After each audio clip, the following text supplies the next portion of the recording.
I'll just keep smiling. There we go. Good morning, all. Welcome to the Daily Whatever Show, Part 2 or V2. Here's V2. hoping, V2, here's hoping we are actually connected on Substack. So I'm actually saying good morning to all of you. I am Dana Dubois. I'm Lawrence Winterman. This is Multitasking Qasim. in the background and forgetting my cues. Oh my gosh. And we are live with Qasim Rashid. We had him in the green room earlier when we had our false start. Welcome, Qasim. Let's hope we are on the Daily Whatever Show. How are you today? As I said off air, I'm managing, living the dream, fighting the nightmare. So good to be with both of you today. Oh my gosh, so good to be with you as well. And I am, before we do, we for those of us who could not hear us because you were not on YouTube, we just did a whole open and realized that we are not live. I still don't see it live, but it's normal to take like a minute. Um, It do you is see it? normal to take a minute, and It's now this is been a longer minute. than normal. Wow. Did Substack officially completely kneecap StreamYard or us? Because I don't. Oh, I see it. We're live. Oh, thank God. Oh, God. I was not going to have an explanation if it didn't work that time. Okay. So we're starting off Fucked Up Friday by saying, don't know what just fucked up there, but I'm very happy that we are connected and live. Everyone's saying hello in the chat. And Cosm, Um, thank you for being such a sport. Oh, yeah, good, man. Yeah. This is we are. technology. It's life. We're good. Don't worry. I'm in It good is. company. And with the way Substack has made this change this week that we were talking about off camera, where they've now limited it to only 3 entities at a time on a live, um, I have reservations that that's just the start and that they are going to start throttling certain folks from going live. So I literally was like, is today our day? So starting our Fucked Up Friday by saying, glad that's not reality, at least not yet. Very happy to see. Yeah, Karen in the chat is saying I was having a minor heart attack. Girl, same. Thank you for being here, Karen. As always, Karen has never missed an episode and is our moderator. All right. We did a whole opening before about saying goodbye to Stephen Colbert. I still want to acknowledge, even though we're starting a bit later, that it is very sad to be living in a world that is post Stephen Colbert's show. And I hope that that is a short pause and that his next chapter begins soon. Um, Thoughts, Lawrence or Kazim? I know Lawrence is a really big fan. Kazim, I'm I'm a huge Colbert fan. yeah. Cosm, what about you? Were you a regular I, viewer I, of the I've show? followed his career since his show on Comedy Central, and I always loved the fact that after Jon Stewart got tapped for the Daily Show, he showed up to the press conference to grill Jon Stewart on getting the job over him. I thought that was hilarious. I think Colbert is definitely one of the better ones we have out there, and I think it's kind of a canary in the coal mine in some respects with the attacks on free speech that we're seeing. And I don't think Colbert was even particularly harsh on his administration. There's a lot under Biden and Trump that he didn't really aggressively approach. I don't think he talked much about Gaza. I don't think he talked much about some of the international issues. I would have liked for him to talk more of. But the fact that even the minor critiques that he had were seen as unforgivable by this regime, to anyone else who's been watching and sitting on the sidelines, you should understand that this is an indicator. I mean, you don't get wealthier and whiter and maler than Colbert, and they're coming after him. So Right. everyone else is pretty much on the chopping block as well. And I commend him for the work he's done. And I'm excited to see what he does next. I really hope that he goes like a Katie Couric route and just pulls out all the stops and just goes scorched earth on this regime and on every injustice out there, every politician out there, because he's got a platform, he's got the trust, and I Yeah. would love if he used it for the right reasons. I And agree. And you make such a great point, right? Like mailer, whiter, and Catholicer than Stephen Colbert. Like Yeah. he is right. the prototypical straight white Yeah. Christian epitome of America. And if Although he the can get best parts of canceled, it, my the, God, what yeah, hope is there for a Muslim guy and two Jewish folks and any of us who remotely are outside of the prototypical American mainstream, right? Yeah. right. I think he was targeted because he's so universally beloved by the left. I mean, it would be a radical statement to be like, yeah, I'm not really so into him. I've never taken comfort or laughed at anything that he has done. Yeah. I would also add, Dana, I mean, and Lawrence, you brought this up. It actually wouldn't surprise me if he was targeted for being Catholic as well. I have no actual evidence of it. Yeah. But when you have a regime that's literally threatened the Vatican with military force, right. It doesn't surprise me that they see someone who's very proud of his Catholicism, very open about it, talks about his belief in God, and does it in a way that isn't judgmental or bigoted, and that pisses them off. The only time they want someone talking about God is when it's condemning Muslims or gay people or immigrants. To have somebody talk about God in a loving, inclusive way, and be beloved and be Catholic, it would not surprise me if that played a factor in why they're targeting him. Again, I have no proof, but I do have, we do have pretty clear statements from the Pope himself about the antagonism towards him. So I think it's something to think about. Yeah, it's such a good point that Colbert is an example of Catholicism at its best, right? I mean, obviously we could debate forever the nature of the church, but there is a strain of Catholicism that is very about addressing social injustice and using faith as a means of doing good works in the world. And Colbert is very much that. And then we've got, the 6 Supreme Court justices and J.D. Vance and a whole bunch of other Opus Dei, end time apocalyptic Armageddon type Catholics in the government who are the opposite, who do not espouse being kind towards all and helping the most unfortunate among us and loving everybody regardless of their faith. Yeah. So he is the best of us, and I think that's why he was targeted. I mean, he led with kindness. He didn't punch down. And an open invite, Stephen Colbert. If you're looking to get out there, the Daily Whatever Show would be honored to host you. Come to Substack. The water's warm. Can you imagine if he came to Substack? I mean, he would break it. He would break the entire Substack platform. Right, and he would have a million invitations to go live from all of us within the first 3 seconds. Of course he would. I'm being a bit tongue in cheek, although also.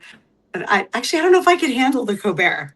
I don't know if I can handle the Colbert, but all of that's to say, there's a lot of horrors in the news like there are every week, but I didn't want this episode to go by without us touching on it. And our friend Michelle Kinney did write a really beautiful tribute to Stephen Colbert, and you should absolutely read it. We promoted it earlier, I think, Lawrence, but not since we've been back on air. In fact, I will go find that while we are chatting. What else? Anything else going on in the news this week, Lawrence? I mean, I've got my fucked up Friday story, but slow news I think week. It's such a weird day. Why don't we just invert the normal? And I'm getting comments that my mic is too quiet. This is a known issue. I keep fucking with it on my end, and I just cranked something up. So if I'm now too loud, let me know. But I think we should just jump into Fucked Up Friday. I think we should. Be loud. I am a fan of that order of operations. Are you ready for us to just jump in, Qasim? I'm ready. I've got an idea of what I'm going to talk about. Yeah. All right. Nice. Yeah. So for those of you who may be watching for the first time, first of all, apologies. We normally have our act together a bit more than this without so many technical difficulties. But Fucked Up Friday is our weekly news rundown, and we do things a little differently, where we invite a guest on, and each of the 3 of us pick a story that perhaps you missed, or it's just something that we want to extra underline in a news cycle that every week floods us. We want to pause and each highlight a story that we think is important for awareness. And we also kind of pitch it to you in the audience, because we each want to be the winner of who picked the most fucked up story. And once we present our 3, we are going to ask all of you here in our audience to vote We call it it's the fun weekly news quiz that even the winner is a loser, because these are the most fucked up news stories of the week. So, the pride in winning is only that your news story is the worst of everything that's happened. I know. And I did just find Michelle's tribute to Stephen Colbert, and I put it in the chat. Nice. Michelle Kinney is our friend from Mayday Network. We both are frequently live with her and with Julie Roginski on Saturday mornings, which I will be tomorrow for Saturdays for Sanity. Well, And I Michelle won't because makes. Qasim, I'm heading to your neck of the woods. I'm going to be in Chicago this weekend. Amazing. Yeah, yeah. There's hit me up. I will. Awesome. I Yeah. will do that. That would be incredible. I'd love to grab lunch or coffee or something.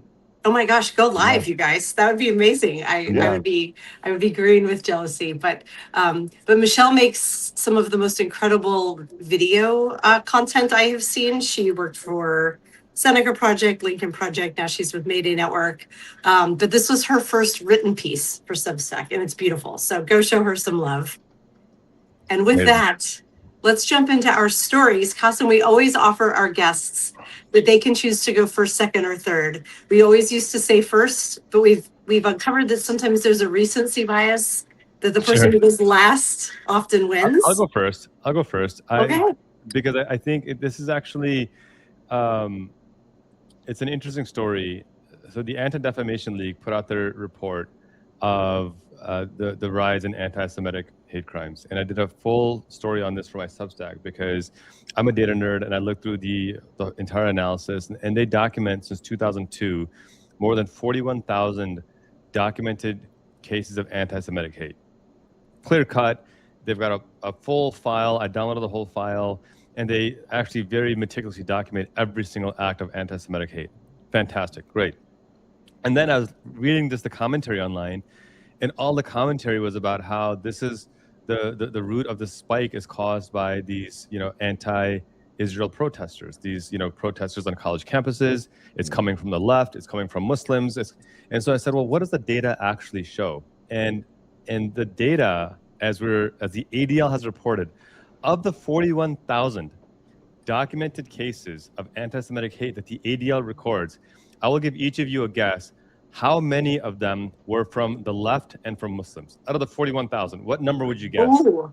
Versus from right-wing Christian 15%. nationalists? Lauren said 15%. Everyone in the chat, if you want to weigh in, what percent of the 41,000 were from the left? Like the actual violence was from the left. Yeah, the left and Muslims and, what they define as Islamists, all that stuff. But I'm going to say it's even lower. I'm going to say 8%. 8%, 15%. Any chats in the comments? I can't see the comments, but I see 0, 2%, 10%, 0, 5%, 30%, 3%, 5%. Okay, so of the 41,000 in the documented chart, and I uploaded it, 3 are from Muslims and leftists. Not 3%, 3 total of the 41,000. Yes.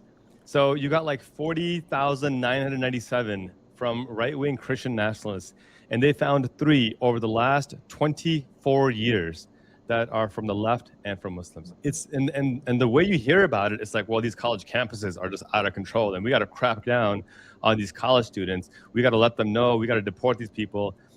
All the while ignoring that the actual scourge of anti-Semitism, which is a very real thing, is almost entirely 99.97% of it is from right-wing Christian nationalists. And I bring that up, and I think it's effed up because, one, we have the data and it's being manipulated badly, and 2, it's being done in a way that, ironically, the ADL now is putting Jewish people in danger because they're lying about where the threat to Jewish people is coming from.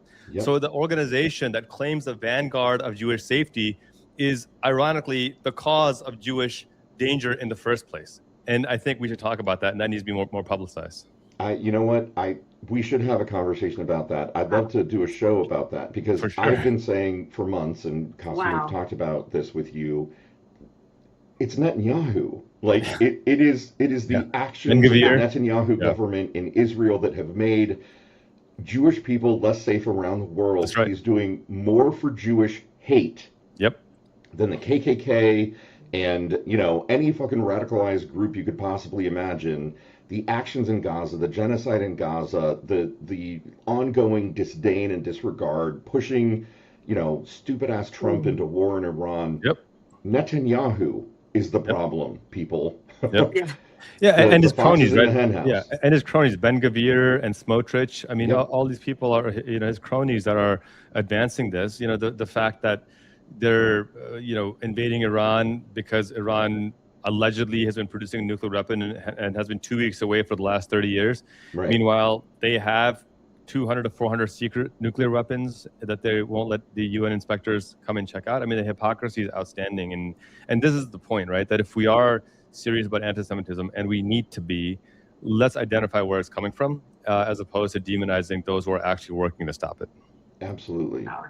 Yeah, that I'm feeling foolish for my 8% now. I'm like, wow, No, but I know. I said 15. But that's the point, right? Like that's right? what a normal person would think. That yeah, it's probably. I mean, as a Muslim, I would have guessed that as well. That was my estimation as well. I'm like, yeah, I will never Right. absolve Muslims of being free of anti-Semitism. It absolutely exists. We're not these Yeah. magical fairies that are just these pure righteous souls. Sure, there's bigotry, and we need to root it out. I don't think I would have predicted it was this lopsided. And that part is actually, on one hand, makes me feel good that the American Muslim community is actually quite united in combating this overall. And it makes me furious that my Jewish siblings are being put in danger because of this disinformation from the ADL, no less. Right, right. I'm old enough to remember when the ADL was actually a force for good in this country. Yep. And they have been, just like the Republican Party, taken over by people who are far right-wing extremists. These happen to be far right-wing Jewish people who are pushing the alignment between Netanyahu's government and Trump.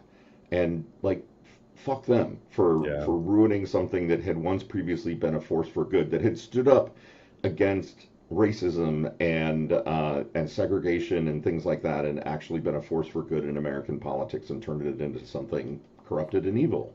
I mean, just the idea that Elon Musk does the Nazi salute back to back twice, and they refer to it as an awkward gesture. Good I mean, Lord, give me a right? break. Give me a break. God, I remember that. That feels like it was 1,000 years ago, but I will never forget that. Awkward gesture. Yeah, that's okay. Super awkward. You're saying this is a little bit of a tangent, but I'm just remembering something I've never brought up on the show, but I think is worth stating, that this is just a small thing that happened to me on Substack, but I am Jewish, Lawrence is Jewish, but non-practicing and not even culturally particularly Jewish, just you can't choose to be unchosen. Did the blood test and I'm like 97% Jewish. That's what flows through my blood.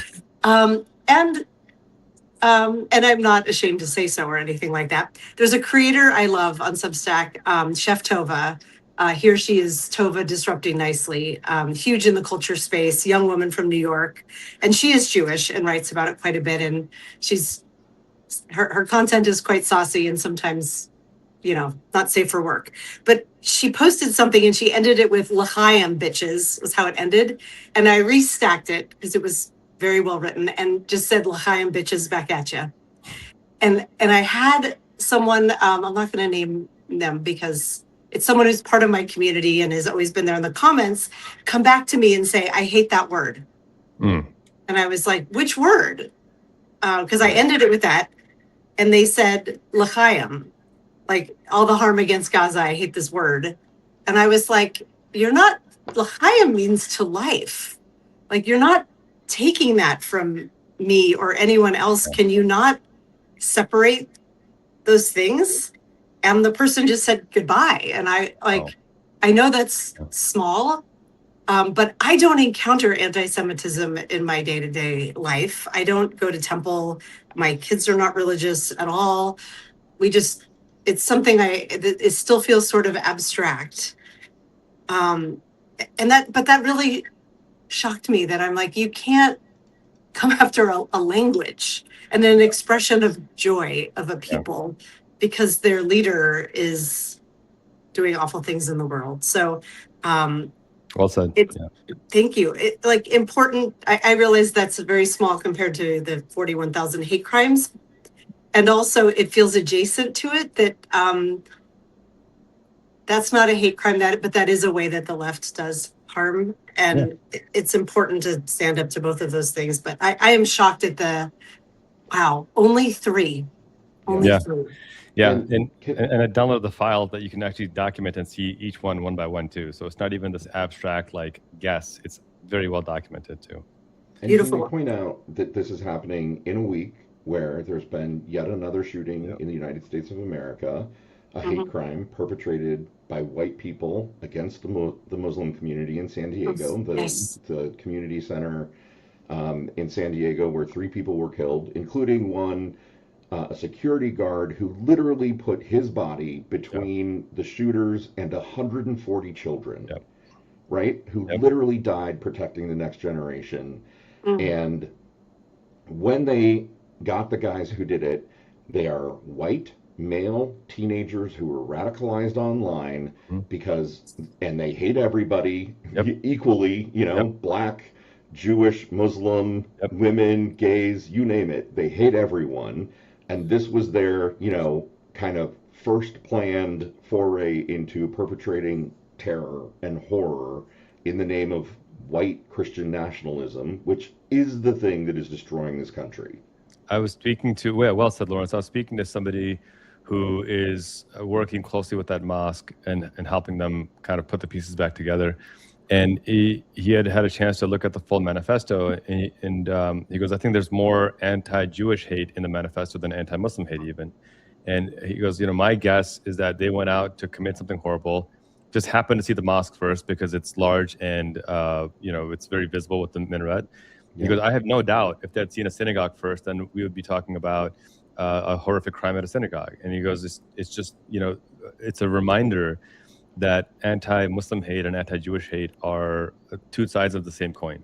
And you can't tolerate one and expect the other one to go away, and you can't only condemn one. We need to condemn both. And that's why these conversations between Muslims and Jews, or people of faith and not faith, are so critical to demonstrate that we don't actually have to believe the same thing to recognize each other's humanity and hold that sacred. Whether you believe in God or no God or a million gods, the humanity of every person has to be sacred and can never be wronged under any circumstance. And so yeah, that's why I cherish each of you, because you're so unapologetic about that principle. That, to me, has to be the litmus test of how we work together. Absolutely. Yeah, that was really beautifully said, Qasim. Thank you. And It'll make me cry. But Dana emotional. The whole point of this show, you know, is not just sharing our friendship with everyone, but also the worldview that we've kind of constructed together, growing up together for 47 years, you know, which is we're all fucking in this together. Like, you can't separate out, you know, you can't judge. Like, the whole point, we think, of this generation is to figure out how to do the work and confront the trauma and heal the trauma. And if we need to have reparations, right? And apologize for slavery and for stealing native land and for the hatred that Jews and Muslims have suffered at the hands of, you know, people in this country, we need to do that. That's right. That's right. Okay, Dana? Yeah, no, I'm good. It's been an emotional week, and it's yeah, you talking about all of this is it's just hitting here. The one theme I've been talking about a lot this week is protecting trans kids and this idea of being underbabied. And I know this is a bit of a pivot, but stick with me that when I first went live and talked about it, when Dr. Oz got out there and said we're underbabied in this country, I was like, it was, I think, the same day or the day after the mosque shooting. And I didn't know how many babies. Were there really 140 kids in there, Lawrence? I knew there were kids, but there were. I was like, who's thinking about those babies? Who's thinking of, like, do you want to know why we're underbabied? Like, my kids have grown up in a world where they do active shooter drills all the time. The middle school next to my house went on not lockdown, what's the step right below that, shelter in place this week. It's happened at their schools before. Like, I didn't even get into all of that when I talked about the reasons why we are underbabied. I'm writing a story about it now, but I'm thinking about the trauma that all the kids in that mosque are going to take with them forever. You don't forget that, even though they're all safe, thank goodness. None of them were harmed. None of them were killed, but they were all harmed. Yep. And I don't know what that harm will look like as these kids grow up, being American, but also being Muslim and knowing the way they were not protected because there are no gun controls. So I know that's a little bit of a tangent, but this is all related, right? It's all, right, Christian nationalists. And Well, also the teenage boys who did this were kind of babies, right? They were kids who got sucked into a vortex of hatred. Their frontal lobes weren't even developed yet. Didn't they also kill themselves? I believe they are no longer alive. Yep, they did. Yeah, they died by suicide. No, but to your earlier point about the children, Dana, I mean, this is the James Baldwin quote that I think about often, where he says, the children are ours, all of them, all over the globe. And I'm beginning to think that those who can't understand that concept are incapable of morality. And I mean, again, it's just such a universal bar and litmus test. We're talking about children. I don't care if they're Jewish, Muslim, any background or any diversifying demographic. They're children, and if you can't have empathy for children, then I'm sorry, you are a soulless, moralless, contemptible person, and I pity you because something happened in your life that made you feel this way, and all I can have is pity for you. And I just hope that you don't hurt children in this kind of black hole of despair that you've fallen into. So that sounds a bit harsh, but when it comes to children, I don't really have any patience for people who are abusive to children. 100 million%. I absolutely agree. Man, this is a hard one to follow up. That went to a lot of places, but for the record, Qasim's story is about the 41,000 hate crimes against Jews and how the powers that be are trying to frame this into being a leftist Muslim problem, but that only 3 of them were actually done in the name of radical leftism or for Muslims. This is a white Christian national male problem. Yeah, and I have all the receipts up on my Substack if somebody wants to dive into it. And it's in the chat. I'll put it in there again. Karen and I have both shared it. And the last comment I see here in the chat, Nancy B just says in all caps, "I love your work, Qasim," with a bunch of exclamation points. I love you back. Thank you. So sweet. Lawrence, that's a tough act to follow. You want to go next or should I go next? I thought she was going to be like, that's a tough act to follow. You're going next. I'm asking. I'll go next, sure. Okay. Mine is definitely a different flavor of fucked up. This week, Elon Musk is quoted in an X post saying, universal high income via checks issued by the federal government is the best way to deal with unemployment caused by AI. Okay, so sounds good. Let's just say again. I said that sounds great. What's wrong with that, Lawrence? I'm setting the ball up. According to Musk, everyone should receive $1,000 a month from the U.S. government. That's right, $1,000 a month, so that we can offset the push that AI and robotics. So he's saying, and AI and robotics are going to produce goods and services far in excess of the increase of money supply, so there will not be inflation. So this, of course, is coming from the guy who, through his fake-ass Doge not agency, because it wasn't really incorporated correctly by Congress, sought to cut $2 trillion from the federal budget, now proposing a program that is going to pay people a universal basic income where when which is now, AI begins to start putting people out of work. For folks who don't know, I recently wrote a big piece called Running with the Devil about my experiences with AI and building a website that I think would have taken about 25 people 6 months and $2 million to do, and I did it over 6 weeks with Claude. And I am not just the displaced by AI in the workforce, I am now also the displacer. I was going to try to work the Oppenheimer Bhagavad Gita quote in there, but maybe I won't do that. This is Elon Musk. Nobody more sage, more wise, more calm than Elon Musk, saying that we should all get high income checks from the federal government. He then says those checks should be $1,000 a month, which goes to prove that he doesn't have any freaking idea what high income actually means. Meanwhile, he's still promoting his effort through his robotics company to create workers that will take every job from people. He estimates the market value of his company, if it does that, could be upwards of $25 trillion. That's trillion with a T, because he's talking about taking the jobs of basically most of the American economy.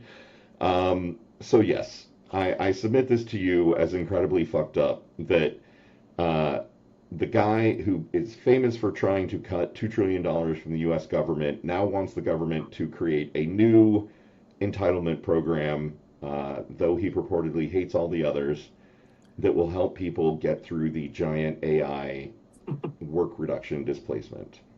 I'll just offer two quick points to that.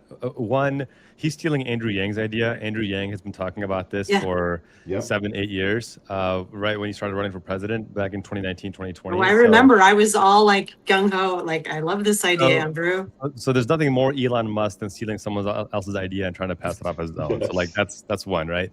Including the name Tesla. Right. The whole I mean, there's somebody did a great thread on Twitter some years ago before Apartheid Clyde bought it, where they laid out how this guy has actually never invented anything. Everything he has, he's basically stolen, commandeered, bought out, and then put his name on it. He's like, someone that he's like the married couple that has a baby and then they name it after the guy. It's like she did all the work and then he just put his name on the group project. It's just, that's basically who he is, right? Yep. So that's one. The second point I want to bring up is, I don't know if you guys know this, but the United States government was about to pass UBI under Nixon back in the 70s. Oh, wow. I did not know that. It was set to pass, and they had the votes to pass. And then a couple, I can't remember their names, but a couple of Southern conservatives sounded the alarm. And they put up a testimony that if we give everyone universal basic income, then, because by the way, I don't know if, I mean, the studies show that UBI actually does wonders to decrease crime, lift people out of poverty, innovation, you name it. It's a brilliant idea. And it's been proven over and over again. But they said that this study proves that if we have universal basic income, it will destroy families because women will have financial independence and will become too powerful, and it will destroy our society. Now, notwithstanding how absurd it is to be afraid of women who are financially independent, it just shows the patriarchy is insane. After the vote was passed, or after they had the vote and it was shot down because of the study, it was revealed that this study was actually completely made up. There was no study. It was completely false. So we could have had UBI back in the 70s. Imagine the transformative impact it would have had on on just societies, on poverty, on women, on the overall benefit to humanity. But because a couple of rich, arrogant, white, entitled, misogynist pricks wanted to lie and are so afraid of women, we are in this place right now where women don't have anywhere near the financial autonomy they should. Wealth and income inequalities at record highs. And we got Apartheid Clyde pretending he came up with the idea that we already know is proven. He has no actual way of implementing it himself. Did you just say Apartheid Clyde? Yeah. That's what I call him, Apartheid Clyde. I love that. Yeah. That might not be new, but it's new to me. Yeah. Can I throw an interesting factoid in? You said Apartheid Clyde, and it made me think of the other thing that I almost picked as my Fucked Up Friday story, which is apparently in the last, I don't remember the time period, month, I think, or quarter, there have been something like 7,000 cases of asylum refugees granted in the United States. And this is kind of like your interesting fact, Qasim. Guess how many of those 7,000 were from any place other than South Africa? Oh my God. Is it less than 100? It's 3. It's the same number as the ADL number. 7,000 people, white people, were granted refugee status in the United States from South Africa. The other 3 were from Afghanistan. That's and he's sending back even people who worked as translators for our service members, sending them back to die under the Taliban. And even the South African refugees that were accepted last year are themselves self-deporting because they're like, hey, we had it bad in South Africa, but it's worse here. So we're going to go back and face the so-called white genocide that doesn't actually exist. That's how messed up this is. Well, I didn't know that, Lawrence. I'm going to have to look that up and report on that more, because that's absolutely effed up. Yeah. That is astonishing. Before I jump into my story, you telling this story, so this feels very strange to me that this is where Elon Musk is like suddenly like UBI, even though it's like way too low a number. But just the fact that he's jumping into UBI, something that I like when my kids get their weekly allowance, when they were younger, they get a weekly amount, but I give them UBI at the start of every month to start socializing them to the idea of like, you get this to exist in my home. The rest you have to work for. Yeah. It's a universal. So they now ask at the start of the month, where's my UBI, which makes me smile. I'm also thinking of the story I just read about Jeff Bezos is coming out and saying like, if you earn less than this amount, you shouldn't pay taxes. I'm sure you all saw that this week. Yeah. Why are Elon Musk and Jeff Bezos in the same week coming out with these populist sort of low income? I do know why, right? Are we looking at 2 presidential runs? Oh, I was not thinking that. I was thinking they're trying to avoid paying their taxes of their own by. But what were you thinking? It's interesting that Bezos says that in the same week that he said you could double my taxes and it still wouldn't help the middle school teacher, the 7th grade teacher. Yeah, it was in the same. Yeah. Right. Like, yes, it would actually, well, Jeff. Actually, technically, he might be right because he's not paying any taxes anyway. So the double of 0 is still 0. So he's technically right about nothing that. Nothing from nothing gets nothing. Yeah. Oh my God. But isn't it? So Lawrence, why do you think that? That's not a coincidence. No, I think those two have been having the writing on the wall that there is a gigantic populist anti-AI, anti-tech bro, anti-billionaire sentiment growing in this country, and they don't want to be burned at the stake in a crowd full of people with pitchforks and torches. Like, they are seeing that their actual lives and incomes and welfare are in jeopardy. Yep. My theory is that Bezos is watching the Amazon search results for guillotines, and he's seeing that number is spiking, and he's like, let me do something about it. That's my theory. Normally, Amazon would just make guillotines cheaply in China and import them and sell them, seeing a search opportunity like that. But this is... and to be sure, I wish no particular harm to Jeff Bezos. I only wish upon him what he has imposed upon millions of people who are living in poverty because of him. I wish for him what he's put on other people. Yeah.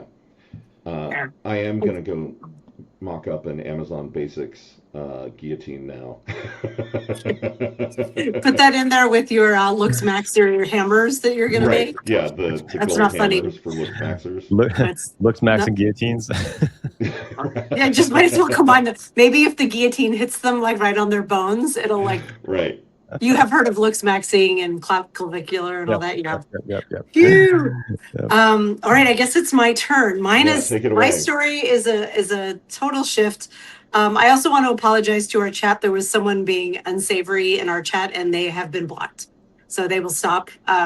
Just took a minute to do that and also be on air, but we're good now. 7th sign soul will gone. Yep. Okay, let me go find my story over here. It is and I have to thank Yanni Hamburger, our admin, because he sent this to me. And I was like, thank you, Yanni, you did my homework for me. So credit where it's due. I have not heard this story anywhere, though it is here in The Guardian. It's just not getting air. The title is Point of No Return. New Orleans relocation must start now due to sea level, study finds. And it goes on to say, that there was a study done that is recommending that we start relocating people from New Orleans immediately, as the city has reached a, quote, point of no return that will see it surrounded by the ocean within decades due to the climate crisis. Let me go ahead and put this in the chat so I can show a receipt here, because this is reported in The Guardian. Oh, interesting. I can't, it actually won't let me hit refresh on the chat to see if I can put it in there. Or here, Karen, I'm gonna text it over to you so that you can hopefully share it. Shocking that we are not seeing this in the news. This is a major US city. This is a beautiful city with like you've been to New Orleans, right, Lawrence and Qasim? Like, Oh yeah. Many times. There is no other city quite like New Orleans. It's beautiful, it's creepy, it's full of art and music, and it's glorious, and it will be sunk in within generations. I was in Louisiana in college after Hurricane Katrina. I went down to support Katrina survivors, and I mean, you guys remember that, right? I mean, yeah, Bush, for sure. Katrina, yeah. Yeah, I think nearly 2,000 people died because of just failed government response and lack of urgency. Where Kanye West famously went on before he became who he is now and said George Bush hates black people, and I don't think he was wrong in saying that.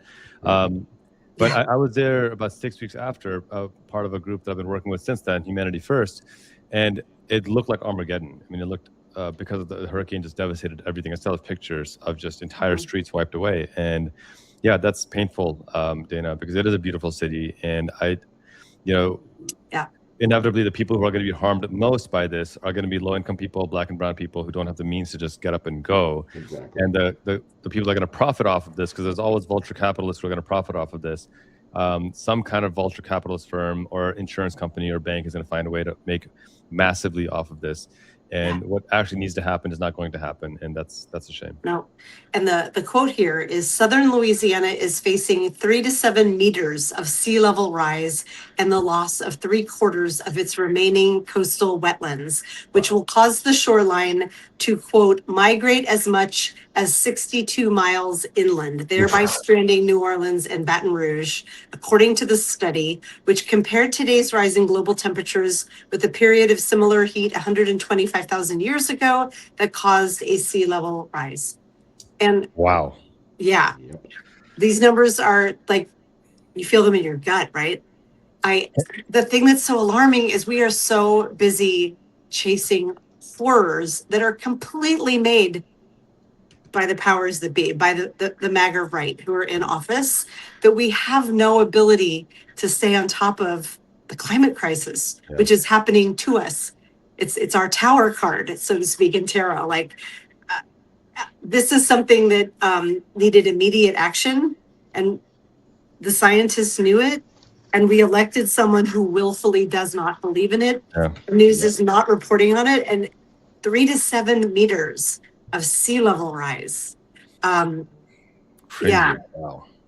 So that is my fucked up Friday story.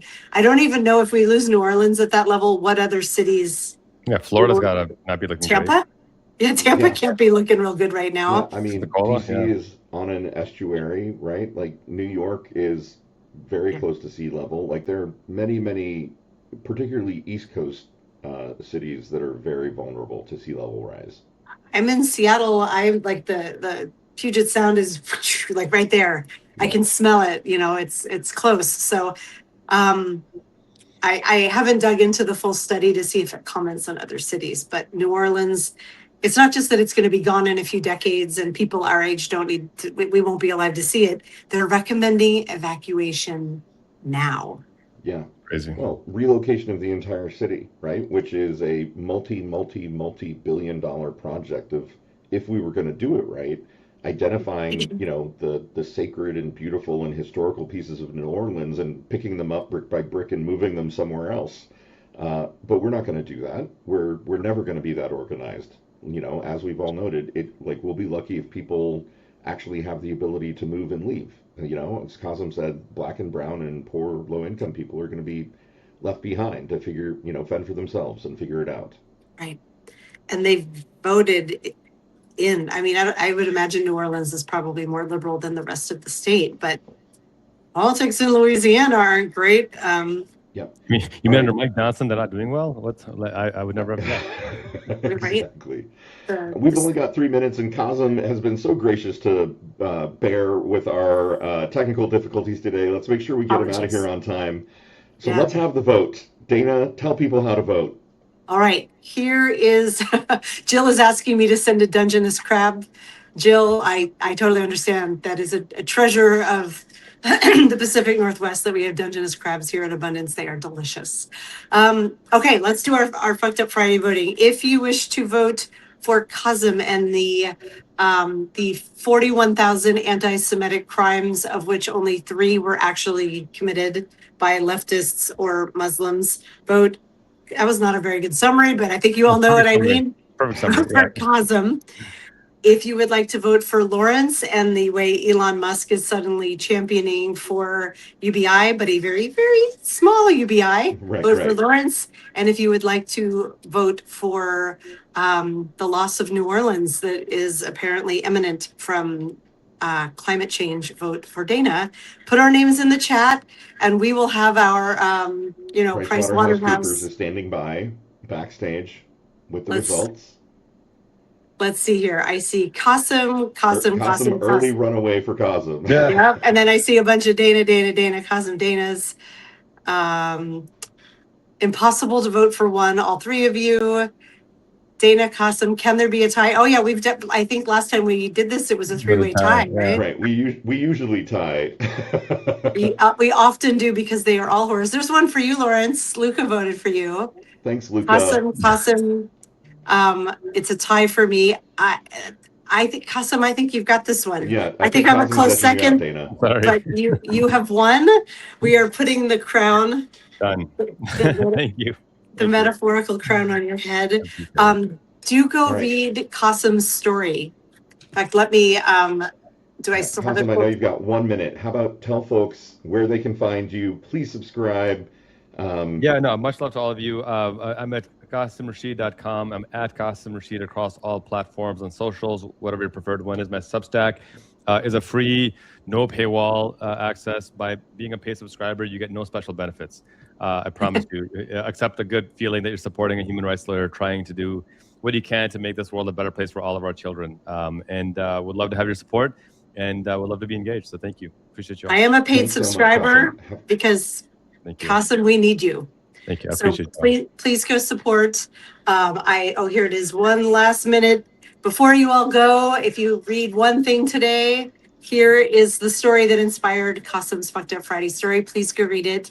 Go subscribe and go forth and do good trouble in the world today and into the weekend. Peace. Love you all. Meet it. Bye.